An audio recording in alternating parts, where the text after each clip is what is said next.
Olá, meus irmãos. Olá, meus amigos, minhas amigas. Somos um no amor de Cristo Jesus. Como é bom poder estar conectado com vocês.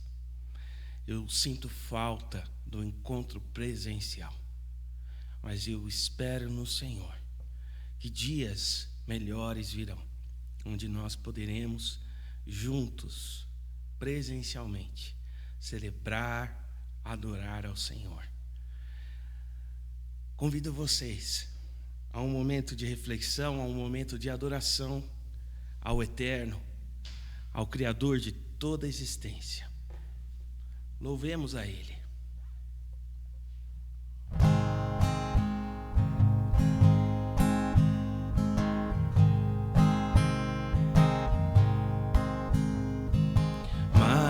Maravilhosa graça, maior que o meu pecar,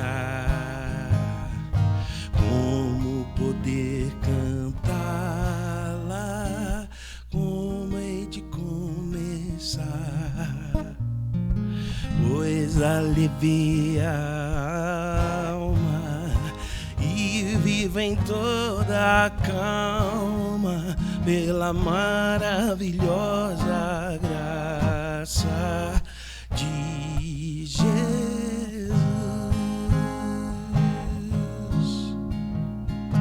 Graça quão maravilhosa, graça de Jesus, alta como firmamento, alta e sem fim. Graça quão maravilhosa, suficiente a mim.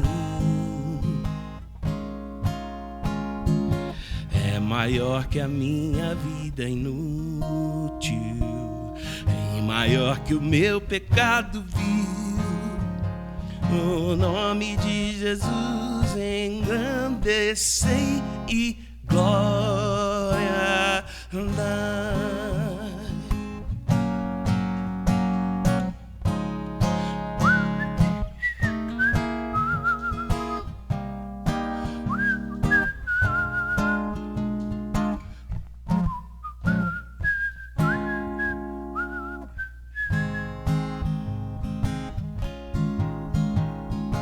Maravilhosa graça traz vida perena, por ela perdoado vou à mansão real, e ela branda meu fardo, gozo de Deus o agrado, pela maravilhosa graça de Jesus.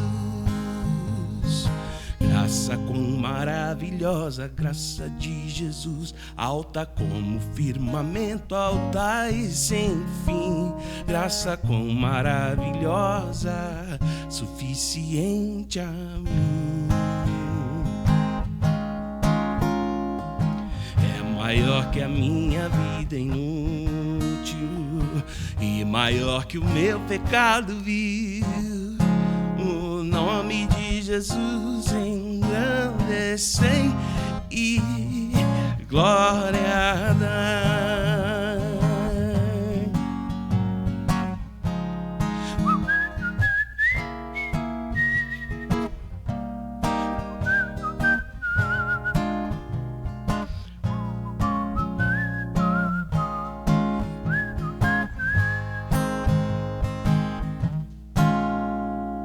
Maravilhosa graça, quão ricas bênçãos traz. O seu poder transforma o pecador falaz. Estou salvo com a verdade por toda a eternidade, pela maravilhosa graça de Jesus. Nossa, quão maravilhosa a graça de Jesus, alta como o firmamento, alta e sem fim. Graça quão maravilhosa, suficiente a mim. É maior que a minha vida inútil e maior que o meu pecado vil. O nome de Jesus engrandecei e glória. É maior que a minha vida inútil e maior que o meu pecado vil.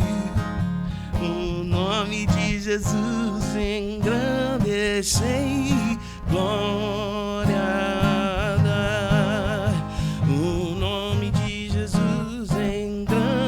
Sei glória,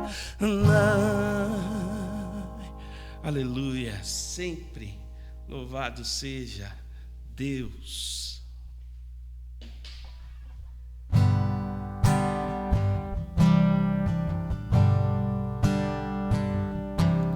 Te agradeço, ó Pai, pelo amor derramado, pela sua provisão.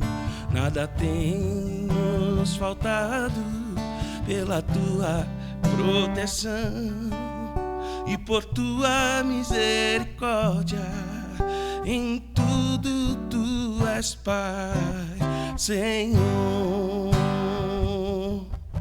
Te agradeço, ó Pai, pelo amor derramado, pela tua provisão.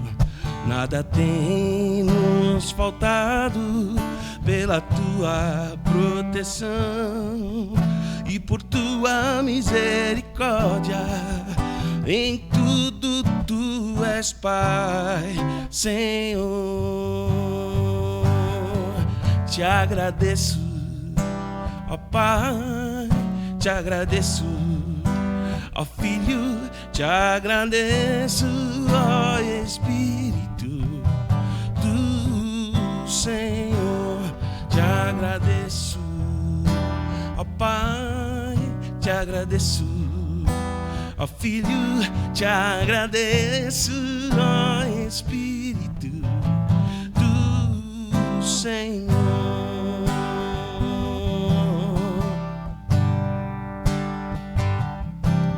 Te agradeço, ó Pai, pelo amor derramado, pela tua provisão.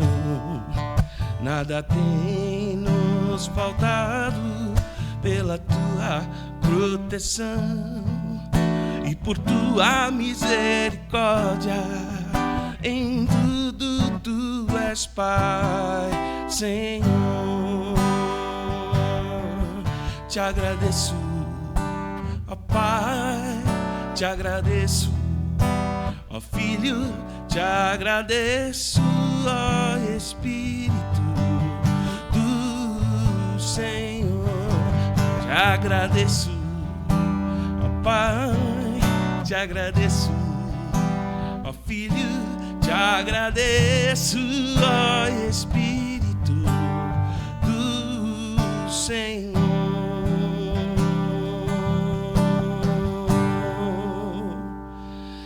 E agora, Pai, no nome precioso e poderoso do Senhor Jesus Cristo, continua falando conosco.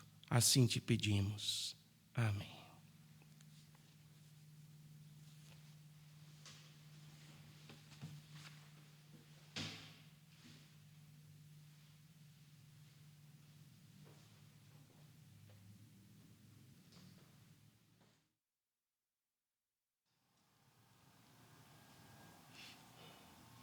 Queridos, prazer estar aqui hoje e eu gostaria de convidá-lo para que juntos nós abramos as nossas Bíblias na carta de Paulo aos Colossenses, capítulo 2, os versículos 13 a 17. Diz assim a palavra de Deus: quando vocês estavam mortos em pecados e na incircuncisão da sua carne, Deus os vivificou juntamente com Cristo. Ele nos perdoou todas as transgressões e cancelou a escrita de dívida que consistia em ordenanças e que nos era contrária. Ele a removeu, pregando-a na cruz, e tendo despojado os poderes e as autoridades, fez deles um espetáculo público, triunfando sobre eles na cruz. Portanto, não permitam que ninguém os julgue pelo que vocês comem ou bebem, ou com relação a alguma festividade religiosa, ou a celebração das luas novas, ou dos dias de sábado. Essas coisas são sombras do que haveria de vir. A realidade, porém, encontra-se em Cristo. Amém? Queridos, o Brasil tem, entre outras, 3 características muito marcantes. Primeira delas é um país que tem uma grande extensão territorial. Nós costumamos dizer que o Brasil vai do Oiapoque ao Chuí. Ele vai desde o rio Oiapoque e da cidade que leva o mesmo nome, lá no Acre, até lá embaixo, no Rio Grande do Sul, numa cidadezinha que faz divisa com o Uruguai, que se chama Chuí. Então, o Brasil tem uma grande extensão territorial. Toda a Europa caberia dentro do Brasil. Segunda característica, o Brasil é uma mistura de povos e raças. Aqui nós costumamos falar que todos nós, de alguma maneira, direto ou indiretamente, temos sangue de índio, claro, não é todo mundo, índios, negros e brancos. Os meus filhos costumam falar exatamente isso. E terceiro, é um país que admite todo tipo de religião em sua cultura, principalmente nos dias em que nós estamos vivendo. Isso influencia o Evangelho. Essas coisas influenciam o Evangelho. Talvez não a extensão territorial, mas essas 2 últimas características culturais influenciam também, interferem também em nossa vida diária. Porque o Evangelho vai na contramão da nossa cultura e da cultura de qualquer país, de qualquer povo, de qualquer língua e de qualquer nação. Por quê? Porque o Evangelho vai na contracultura. O apóstolo Paulo, de alguma maneira, nesse trecho da epístola aos Colossenses, vai nos mostrar essa característica singular do Evangelho. Não importa a cultura onde ele chega, o Evangelho sempre vai na contramão da cultura. E Paulo vai mostrar aqui as razões. Primeiro, o Evangelho é uma iniciativa exclusivamente divina. O Evangelho, embora seja escrito numa linguagem que qualquer pessoa pode entender. Porque o Evangelho não é complicado. O Evangelho é simples. Quem complica o Evangelho somos nós, seres humanos. Quando uma pessoa vê a Bíblia, não é um livro assim, meio grosso, fala, nossa, como é que eu vou ler isso aí? Como é que eu vou entender isso aí? Eu já ouvi muitas vezes as pessoas dizerem isso. Eu não entendo as Escrituras. Mas o Evangelho vai na contramão da nossa cultura, porque o Evangelho é uma iniciativa exclusivamente divina. O Evangelho não é uma invenção humana. Por isso que nós costumamos dizer que Evangelho não é religião. Por quê? Porque o Evangelho é Deus que vem em busca do ser humano. Você foi chamado por Deus, você foi chamada por Deus, eu fui chamado por Deus para servir o Evangelho.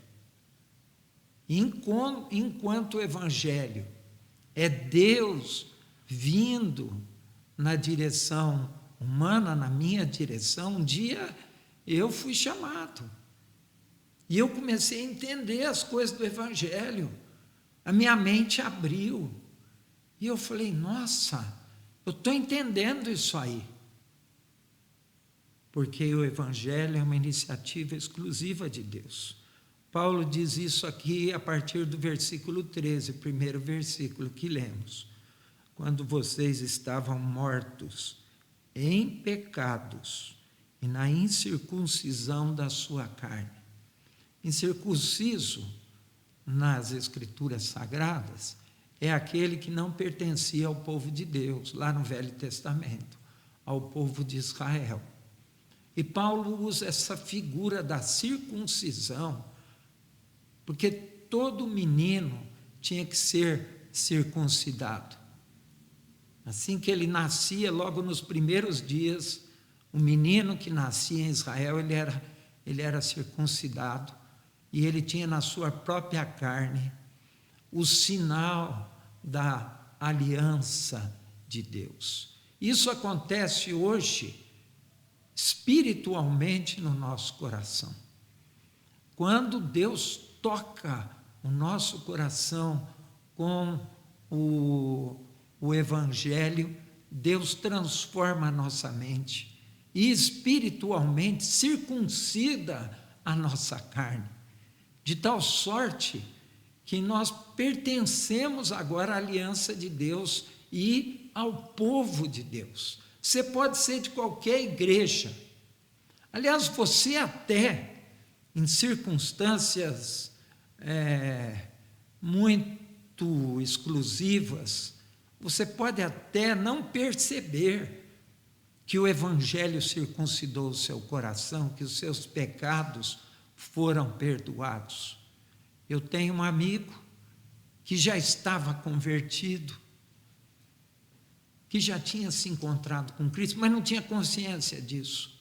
Ele sentiu uma alegria no seu coração, ele estava lendo as Escrituras, ele estava sendo discipulado por uma pessoa, mas ele não entendia ainda que ele agora tinha conhecido o Evangelho, Deus tinha chegado ao coração dele. E um dia aconteceu uma coisa das mais incríveis. Ele estava atravessando a rua, estava atravessando uma avenida larga, lá na cidade de Guarulhos, e quando ele atravessou a primeira parte, e ele chegou bem no meio da avenida, o Espírito Santo falou para ele assim: você é meu filho amado. E ele conta que depois ele foi atravessando o resto da avenida com uma alegria tão grande, e agora entendendo que Deus tinha vindo buscá-lo e salvá-lo por meio de Cristo Jesus.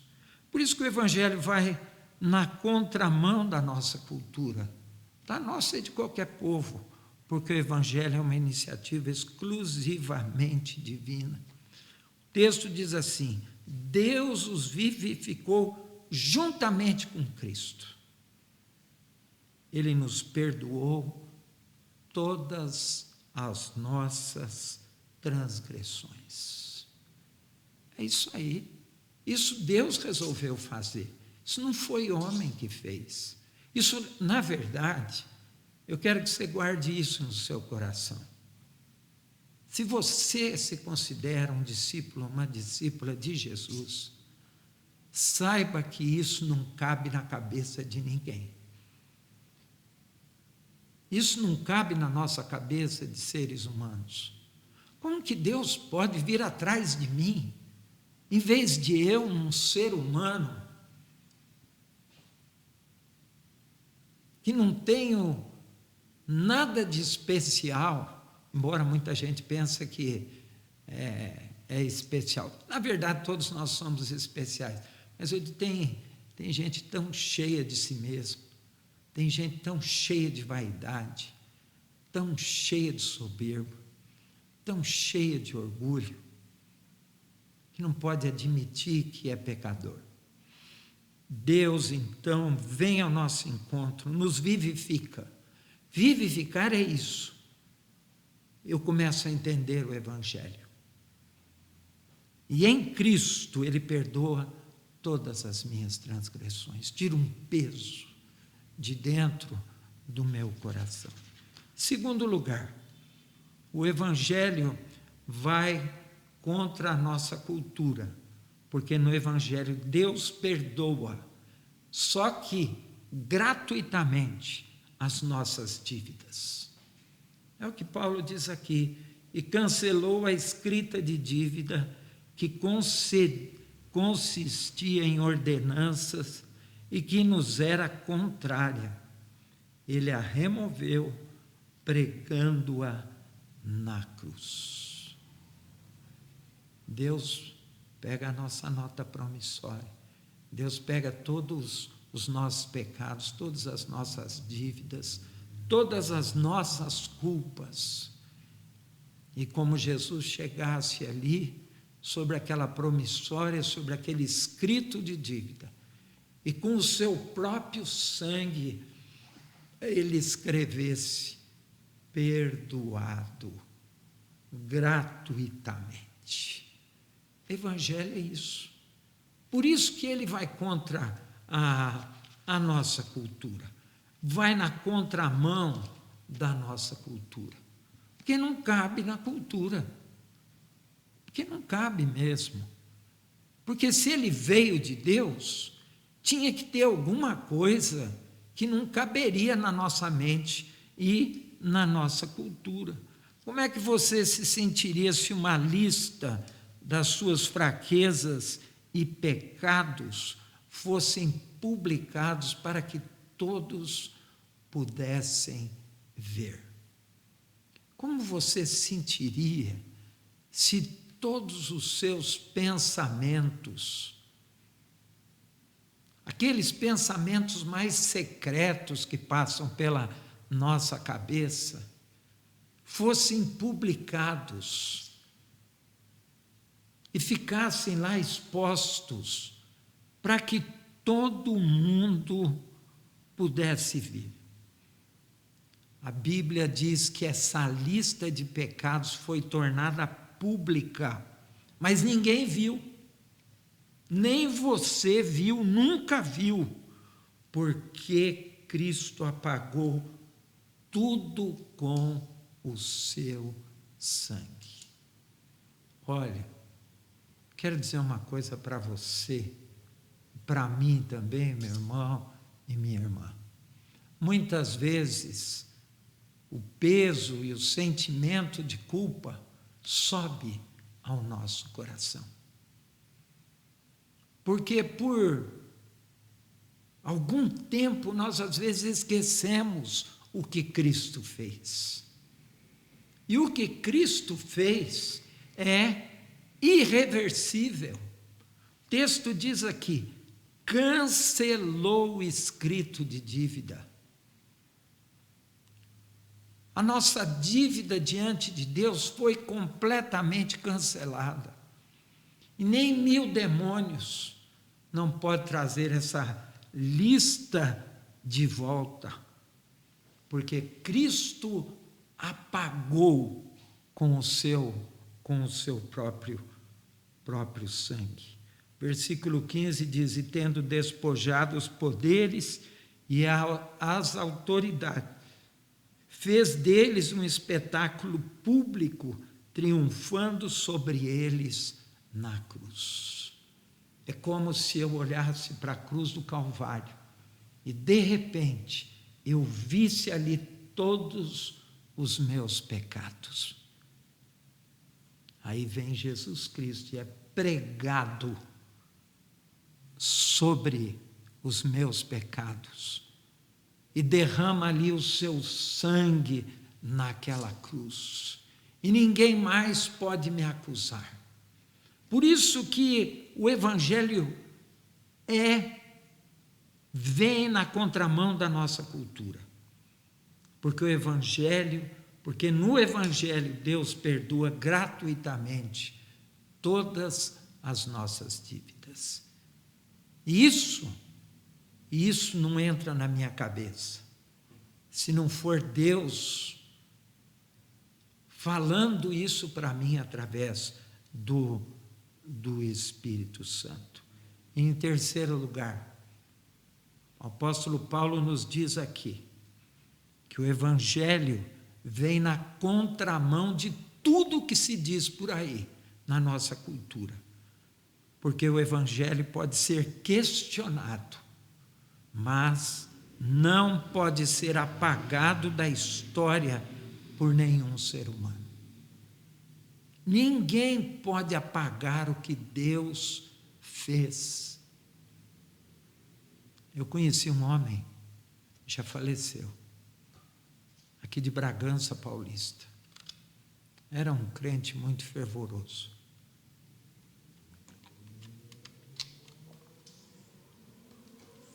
Ele comprou uma Bíblia.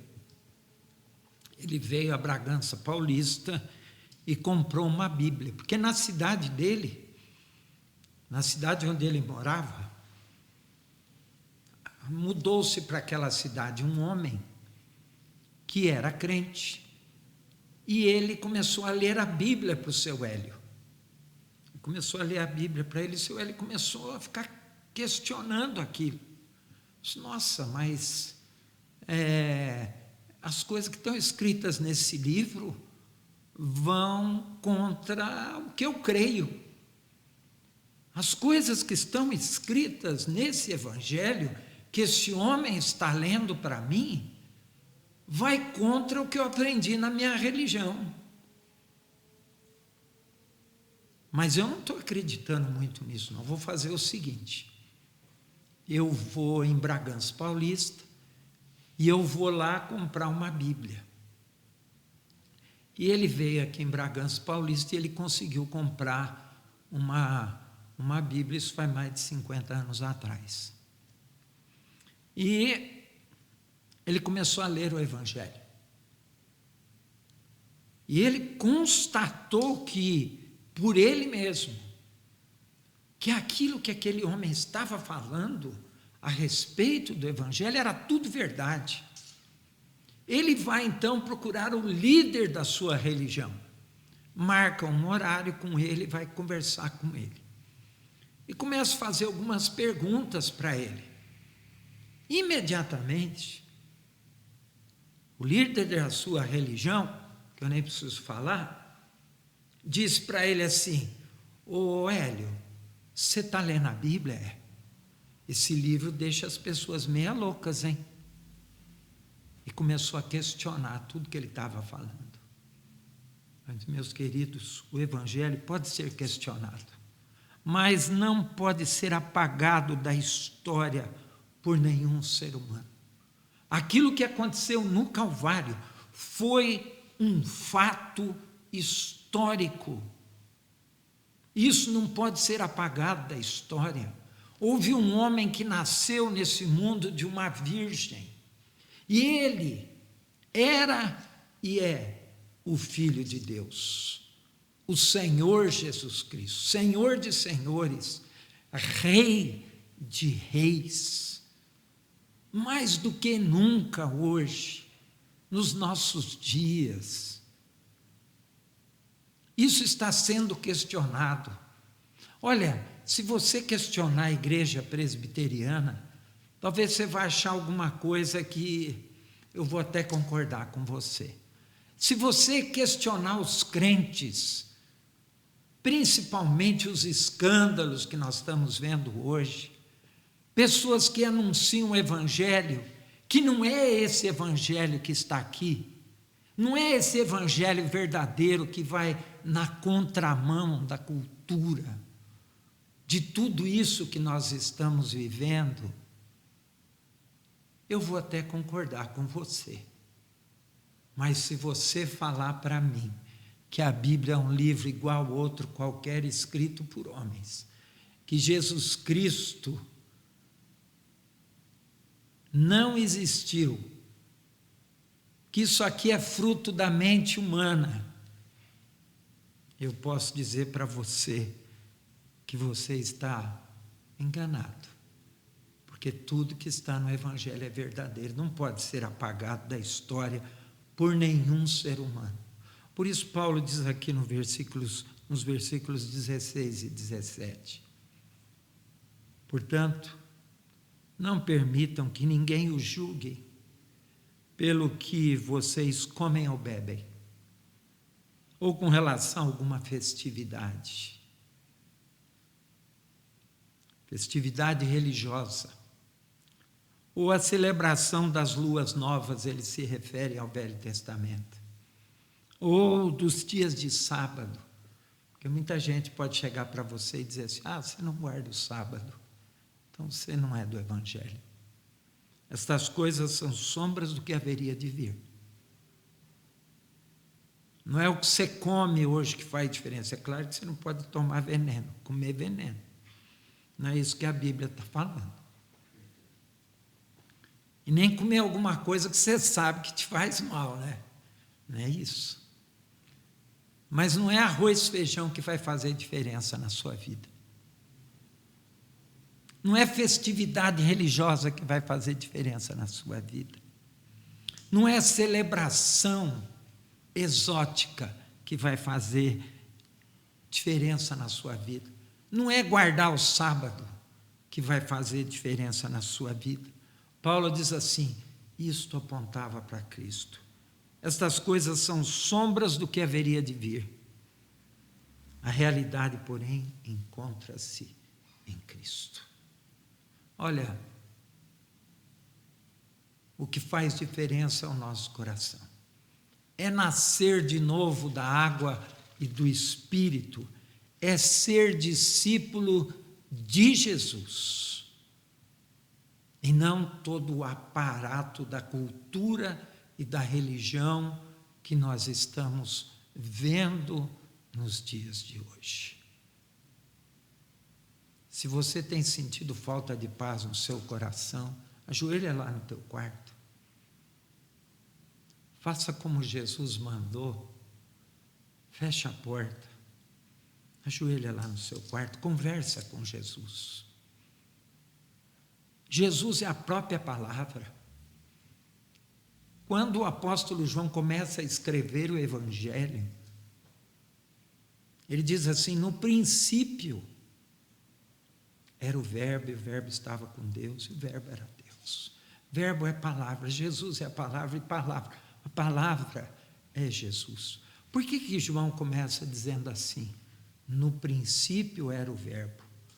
Porque se você abrir a Bíblia aqui em Gênesis, você vai ver o que está escrito aqui. No princípio, Gênesis capítulo 1, versículo 1. No princípio criou Deus os céus e a terra. Em Jesus, Deus vem criar novos céus e nova terra. Ele é o próprio Evangelho. Sem Jesus, não existe Evangelho. Sem a centralidade de Cristo, Cristo tem que ser o centro da mensagem. o mesmo que foi pregado na cruz do Calvário, 3 dias depois ressuscitou. O fato histórico que foi presenciado por mais de 500 pessoas quando Jesus foi elevado aos céus. Ninguém pode apagar isso. Por isso o Evangelho vai na contramão da nossa cultura. Por isso o Evangelho é tão combatido. Veja bem, eu não estou falando que crente é combatido. Eu sou perseguido. Não é você que é perseguido. Se você vive o verdadeiro Evangelho, esse Evangelho que é uma iniciativa exclusiva divina, o Evangelho do Deus que perdoa gratuitamente nossas dívidas, esse Evangelho que pode ser questionado, não tem problema. Se alguém ou muita gente, ou a filosofia reinante, ou até a política, quiser questionar o Evangelho, porque tem muita gente usando o Evangelho politicamente, pode fazer isso, não tem problema nenhum. Mas esses fatos do Evangelho não podem ser apagados da história. Se essas coisas estiverem no seu coração, acima de religião, acima de denominações, acima do que dizem certos pregadores, saiba que você é um daqueles que caminha na contramão da nossa cultura. Não se sinta mal por isso, ao contrário. Agradeça a Deus, que privilégio. Eu não estou falando, querido, querida, que você tem que ser o chato de galocha, ficar questionando as pessoas, não é isso que eu estou falando. A Bíblia diz para a gente não perder a oportunidade. Quando a gente tem uma oportunidade, nós precisamos falar do Evangelho, desse Evangelho que veio de Deus, que perdoa pecados sem exigir nada em troca, a não ser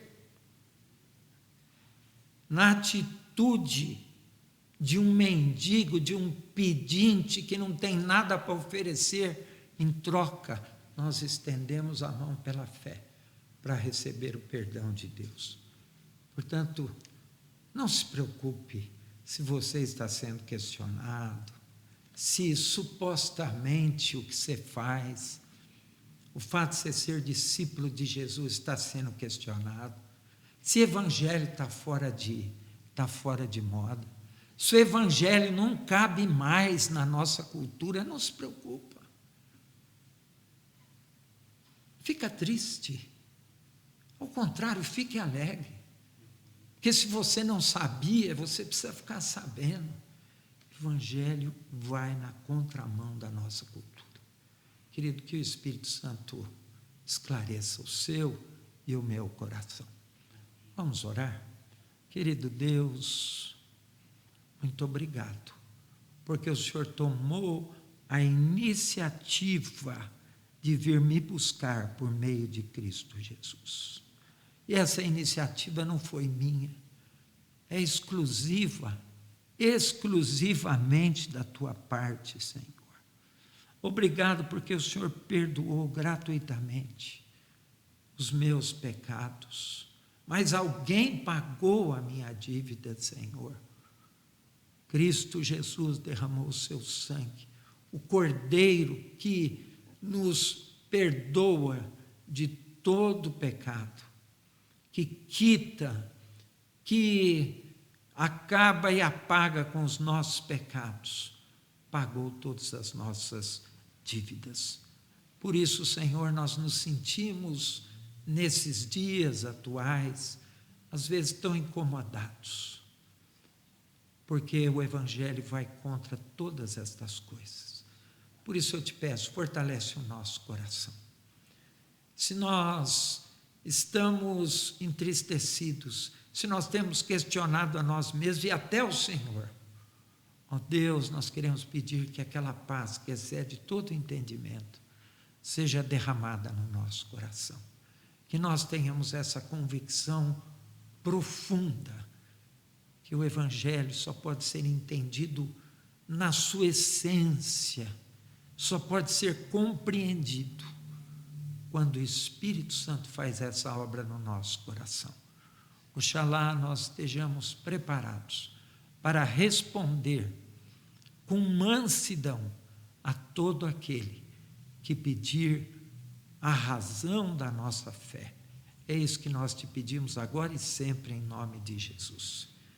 E agora, irmãos, ide em paz, e que a graça do Senhor Jesus Cristo, e que o amor insondável de Deus, o nosso Pai, e que a presença, o poder e as consolações do Espírito Santo sobre cada um de nós esteja e permaneça, hoje e para sempre.